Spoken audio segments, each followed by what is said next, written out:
Okay, today we are reviewing A Mile High by Liz Thomforde. It is a hockey romance, which is why Hillary is making these noises. And the other tropes are enemies to lovers and misunderstood rich boy strikes again. Yes. So the plot of this book is Stevie, who's the FMC, she's a flight attendant on the private jet for the Chicago NHL team, the Raptors, where she meets Xanders, who's also named, his full name is Evan Xanders. They call him Xanders, Z, and EZ because he's this playboy who's easy. He's an easy boy to hook up with.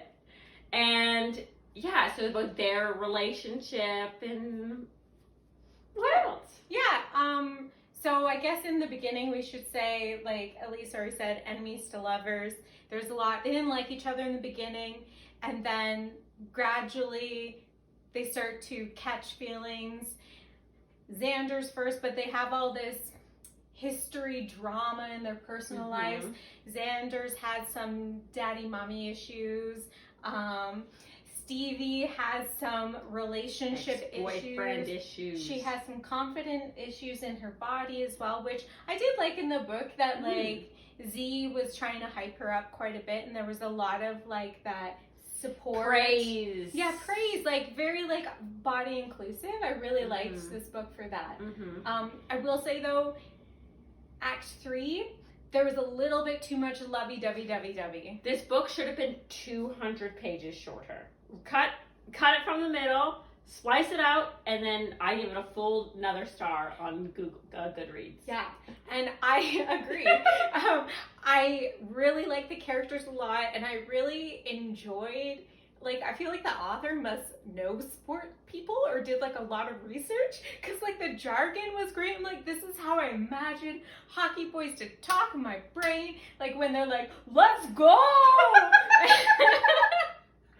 What else do they say? They're like, yeah, Z. I don't know. This is the tone and the level of volume I imagine these people to be speaking in the book. There was a lot of, I didn't really, the hockey thing to me, I was like, meh. Yeah. Hockey. But they did, she did incorporate it well. Like, I do know something about hockey, and she got it right, I think. I don't know anything about hockey. As I said, imagination, sport, language. You know, when I do imagine hockey boys, though, you kind of immediately get like a bit of like, I'm like, I don't know if that's for me. But a lot of the characters on the little hockey boys were quite likable. Yeah, agreed. Sanders was definitely the most like stereotypical, wealthy like sports athlete. Yeah, sport athlete player, and he kind of kept like they referenced his gold chains and gold fingers a lot. Was like, okay, he had gold fingers. He had maybe, gold maybe rings. He did have gold fingers. Yeah, gold rings on every finger, and they said it a million times. I was like, okay, that's enough.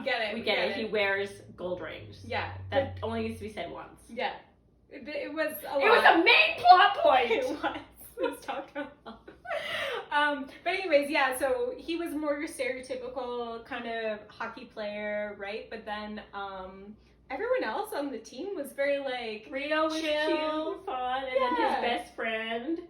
Family man. Family man. Yeah. Why am I blanking on Madison? Madison. I was like, what is that man's name? Yeah, so characters were really fun. I liked Stevie's sass. Like, I thought they were both very well developed, the two main characters. Good backstory. I was gonna say, and they talk a lot about like mental health issues in this book, which I think was really kind of refreshing and like, relevant to, what's happening in the world these days. Yeah, I think it was like somewhat current. Like it felt like the book was, the vibe was current for sure. Spice. Let's talk spicy spice. I feel medium about it. I don't think I was blown away, but I wasn't disappointed by it. I agree. I would say the lead up to it was great. And then once the first spice scene happened, I'm like, meh. Yeah, I got bored. Like the lead up was way better than the results. Where I'm like, it was fine. And even the aftermath ones, I'm like, She's fine. It got too cheesy for me. Yeah, I think so too. I was like, the cheese. Cut the cheese. Yeah, it was a little bit too cheesy. Yeah. Yeah. Mm. But, like, it was fine. If you're into heartfelt romance, supportive, loving body image things, I'm not finding the right words, then this is for you. Like, it was not a bad book at all. It was fun. Yeah, all the good characters had, like, a good, like, development arc to them. You know, they started at one point and they came around nicely to where they ended, I think. Yeah, agreed. And, yeah. Would you date him? Oh, we haven't talked about dating for a while. I know. Would I date Xander's? Yeah, sure.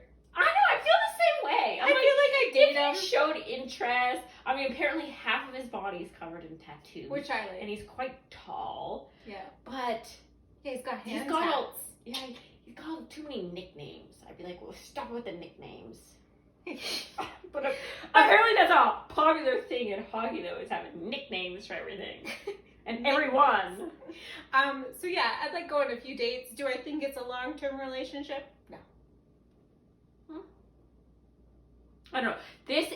So this series, though, there's 3 books, the 3rd book's not out yet, is one of the most highly rated romance novels on Goodreads. Second one, right? Yeah, but the first one has high ratings too. Okay, but cool. The second one is supposed to be even better. I'm like medium about it. I didn't hate it. I didn't think it was the best thing, but you know, the rest of the world doesn't agree with us really. Yeah. I'm looking for I've started the second book. I like the second book more. I'm gonna leave that there for next time. Second book so far. Stay tuned then.